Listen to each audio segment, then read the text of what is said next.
2001 के parliament attack के 22 साल बाद उसी दिन नए पार्लियामेंट में यह मंजर देखने को मिला। आज के ही दिन संसद की सुरक्षा में ऐसी चूक हुई थी जो घटना हास्यास्पद लगती है, मगर वह डरावनी भी हो सकती है।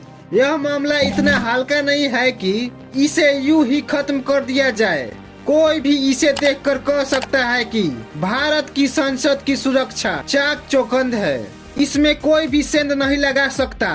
लेकिन आज वो भरम टूट गया।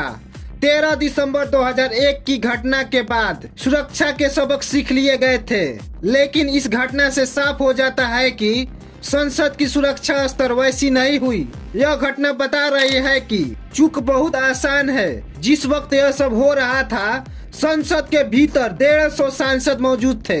बीजेपी के सांसद खगेन मुर्मू अपनी बात रख रहे थे, तभी एक युवक कूद कर नीचे आ गया। आखिर यह चूक कैसे हुई और क्या है इसके पीछे के पूरा घटना, आज के इस वीडियो में हम समझेंगे। 11:30 सुरक्षा कर्मियों के वायरलेस सेट पर एक आवाज गूंजी। भारतीय संसद पर लश्कर-ए-तैयबा और जैश-ए-मोहम्मद के 5 फिदायीन आतंकवादियों ने हमला किया।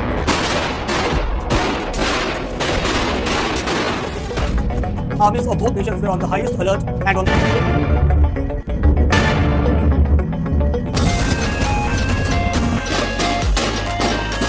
देश की संसद में कोई AK-47 लेकर घुस सकता है। लोकतंत्र के सबसे बड़े मंदिर को गोलियों से छलने का पूरे हिंदुस्तान को छल-छोड़ रख दिया था। दिन था 13 दिसंबर 2001।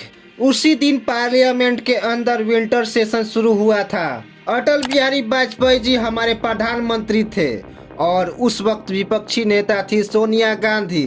13 दिसंबर को पार्लियामेंट के अंदर शोर शराबा हुआ।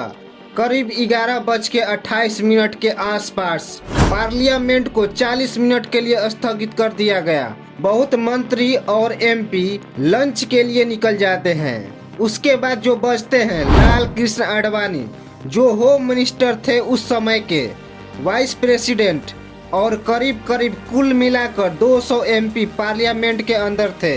तभी 11:30 तक गेट नंबर 11 पर vice president of India Lal Krishna Advani की गाड़ी आकर लग चुकी थी और उसके सिक्योरिटी गार्ड वहां मौजूद थे।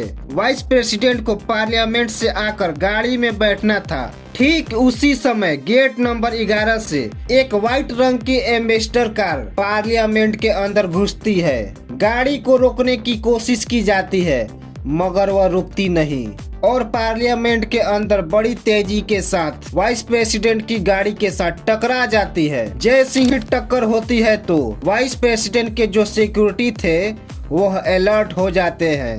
पूरी मामला समझते इसके पहले ही एम्बेसडर कार के चारों दरवाजे खुलते हैं और उन चारों दरवाजों से 5 लोग बाहर निकलते हैं, जिनके हाथ में AK-14 और कंधे पर बैग था। बाहर निकलते ही वह गोलियां चलाने लगे।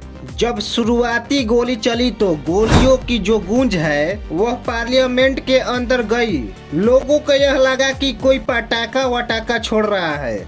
उन्हें यह अंदाजा भी नहीं हुआ कि वहां शूट आउट हुआ है। इसके बाद वह गोलियां चलाते हुए धीरे धीरे पार्लियामेंट के अंदर घुसते चले जा रहे थे। उनके भागने के तरीके से देखकर लग रहा था कि बेशक पार्लियामेंट के हर जगह के बारे में जानते हैं। इसी दौरान एक सिक्योरिटी गार्ड उन आतंकी का पीछा कर रहा था। जब आतंकी ने यह देखा तो उन पर एक हैंड ग्रेनेड फेंक दिया।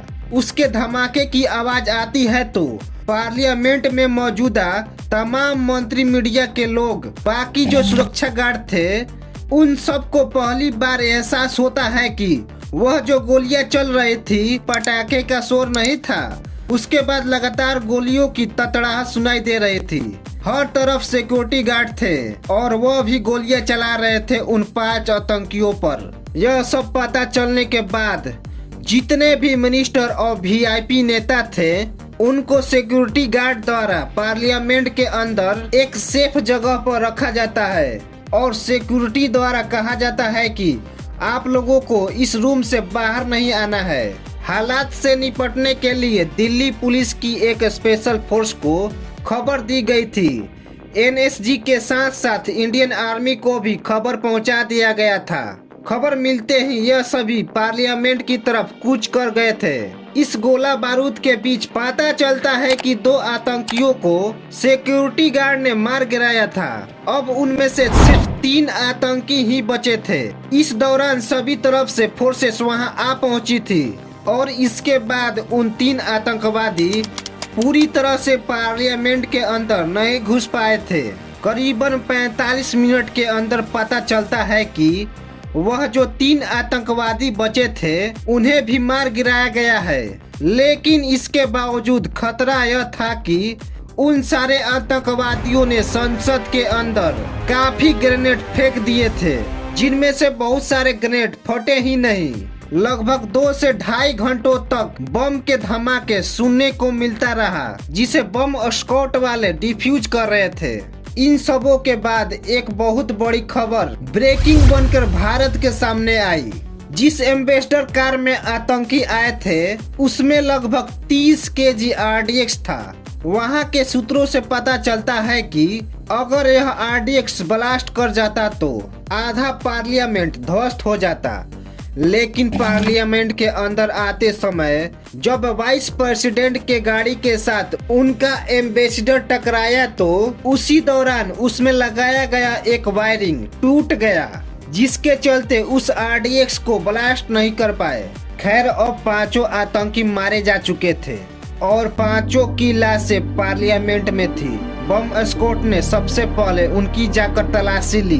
तलाशी के बाद पता चलता है कि जो पहला आतंकवादी गेट नंबर 1 पर मारा गया था उसके पास एक मोबाइल बरामद होती है।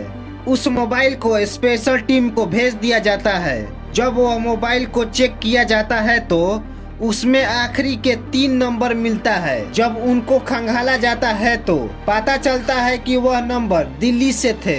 उसमें एक नंबर था अफजल गुरु का, दूसरा था शौकत का और तीसरा था प्रोफेसर गिलानी का। पुलिस के टीम फौरन इन नंबरों पर अपने लोगों को भेजती है और जो आखिरी 3 नंबर डायल किए गए थे उस पते पर पुलिस पहुंचती है तो वहां से पुलिस को 2 लोग मिलते हैं। शौकत के घर से अफसा गुरु जो शौकत की वाइफ थी और दूसरा प्रोफेसर गिलानी।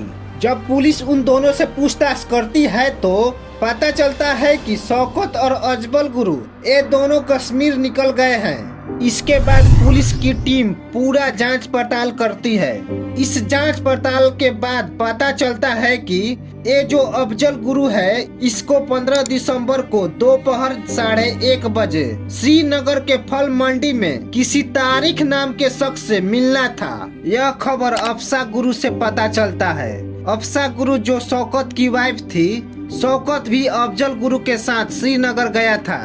पुलिस के टीम को यह खबर मिलते ही वह श्रीनगर के लिए रवाना हो जाती है और श्रीनगर के फल मंडी में पूरी जाल बिछाकर बैठ जाती है। 15 दिसंबर के दिन दोपहर के करीब 1:30 बजे अचानक पुलिस को अफजल गुरु और शौकत दिखाई देते हैं। जैसे ही वह दिखाई देते हैं पुलिस के टीम दोनों तरफ से उनको घेर लेती है और उनको पकड़ लेती है। फिर उसी शाम उन्हें श्रीनगर से दिल्ली लाया जाता है।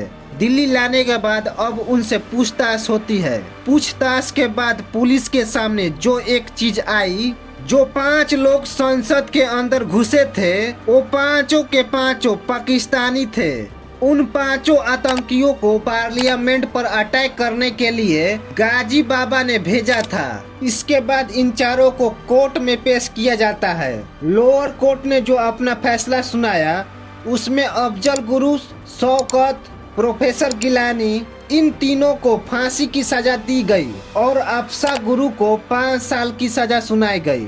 इस लोअर कोर्ट के फैसले को हाई कोर्ट में चैलेंज किया गया। जब चैलेंज किया तो वहाँ हाई कोर्ट ने अफजल गुरु की सजा बरकरार रखी। प्रोफेसर गिलानी को सबूतों के अभाव में बरी कर दिया गया और शौकत को जो फांसी की सजा मिली थी उसे बदलकर 10 साल की सजा कर दी गई। उसके बाद यह मामला सुप्रीम कोर्ट में भी चैलेंज किया गया, लेकिन सुप्रीम कोर्ट ने यह फैसला बरकरार रखा। इसके बाद अफजल गुरु को फांसी हो गई तिहाड़ जेल में। दूसरी तरफ गाजी बाबा भी मारा गया।